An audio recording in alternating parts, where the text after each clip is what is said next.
petani kebun kelompok Batele, kawasan Desa Pintu Rimba, Kabupaten Biren kesulitan mengangkut hasil panen dari kebun karena tidak ada jembatan penyeberangan di desa mereka. Para petani berharap pemerintah segera membangun akses jalan dan jembatan agar perekonomian mereka membaik.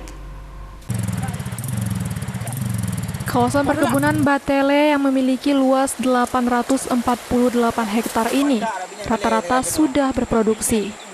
Pada umumnya lahan di kawasan ini ditanami kakao, pinang, dan pisang.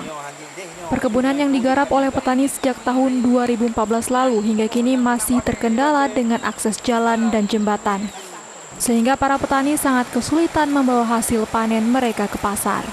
Sejak awal para petani membuka lahan kebun pada tahun 2014 lalu, hingga saat ini belum ada jembatan yang bisa dilalui, sehingga mereka terpaksa menyeberangi sungai.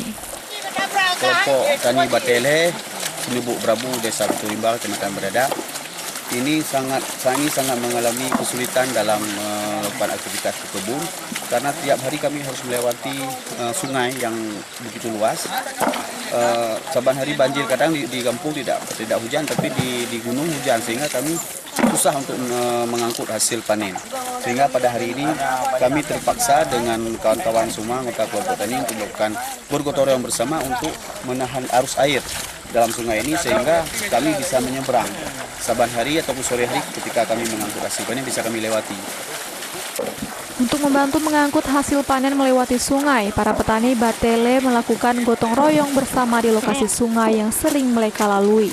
Untuk dilakukan penyekatan air sungai dengan menggunakan batu yang ada di dalam sungai tersebut, sehingga memudahkan mereka untuk melaluinya menuju kebun. Dari Kabupaten Biren, Musriadi iNews melaporkan.